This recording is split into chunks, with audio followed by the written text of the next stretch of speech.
Good morning and welcome back to another episode of Coach's Corner. A little bit of a new setting. I'm in my mom's miniature library, as you can see. I did not intend to set up this way. That's a picture of when I was younger. Proof that I was cute. There you go, in case you were curious at one time.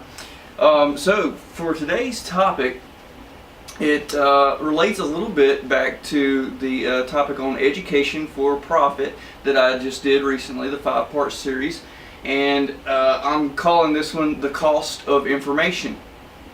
And what I want to talk about is, normally I get a lot of argument, complaint from very pro public education people. They see my comments on education for profit as an utter negative. And I think that there's some communication that's lost in translation there. Teachers want to be paid too, so they want to be making money, and they're disseminating the information at different levels for different kids as we go up. That's an obvious feature of education as a structure, no matter if it's public education or private education, charter, whatever the case may be. So I want to talk about the cost of information, because information does cost something, and it always costs something, and it's never going to be free.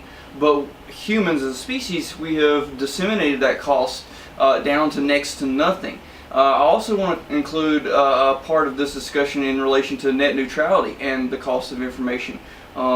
Information, if we're learning, no matter if we're in school learning or just learning through life as human beings, information comes at a cost. But it is our profit when that is what we're seeking, is the knowledge. That's the gain that we're seeking, and it is a profit. Not all knowledge is a profit. There's no doubt about that. And so the first point that I would like to make is I want you to think about what it costs to achieve certain information at the beginning of the evolution of our species. Okay, I have with me one of my mom's books, Medicinal Herbs, The Complete Medicinal Herbal Penelope. Oh, the author. There we go. I thought, what in the world? Anyways, so medicinal herbs, and obviously there are poisonous herbs out there as well. And I want you to think about this in terms of learning what herbs do to or for the members of the early tribes, nomadic hunters, gatherers, early humans, what have you, at any stage of life really up until the last 100 or so years. The cost of learning that poison ivy would destroy your body and spread rapidly, not just on your own body, but to anybody else's body that you touched who didn't have a natural immunity to it, was a severe cost.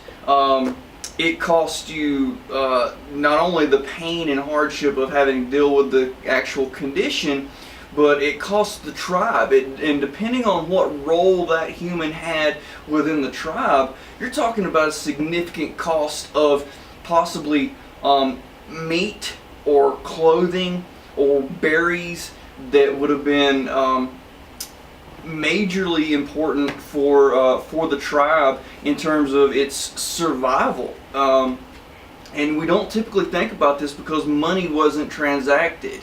Okay, so we don't view those things as having a cost, because modern society, the modern progressive mind, not the libertarian mind probably, definitely thinks of cost only in terms of financially, capital exchanges, okay?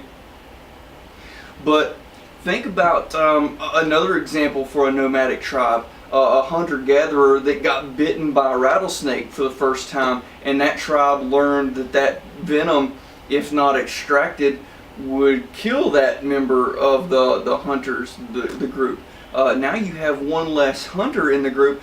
Your tribe may suffer a significant cost because of that loss, because of having to train somebody or put in a younger person to do those tasks for the tribe, but it also costs that person their life. Okay, there is no greater cost. Okay, you can apply $1 billion of financial transaction in terms of the cost of a rocket ship, and it comes nowhere near the cost of losing your life. Okay, that's a massive cost, obviously.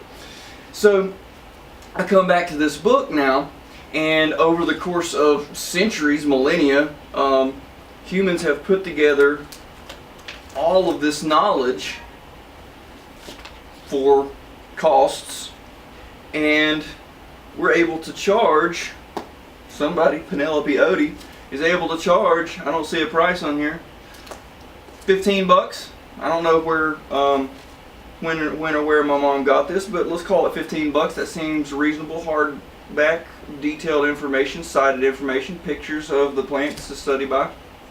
Alright, so $15, and now I have this plethora of information about a variety of types of herbs that can be used for medicine, and we're not even discussing other types of herbal growths and their uses, be it for food or for applying negative consequences to humans or whatever, making poisons, being poisonous, things like that. So now I've got $15 spent to accrue this information, but you got to think about the dissemination of costs too. Let's say that my mom has owned this book for 20 years, so that's thousands and thousands and thousands of days. The book costs cents, pennies per day to accrue this information, and it's because of the profit-seeking endeavors of knowledge that has been gained by our species over the course of time that's allowed that price, that cost of this information to be disseminated to such a great degree, to make it very, very cheap for humans to access, for a lot of humans to access. And then I would like to go to the internet. And I'm going to pause right here because I think if I continue to go, I'm going to run out of my little camera battery session thing. So I'd like to continue this discussion in relation to the internet and net neutrality when I come back. Be right back.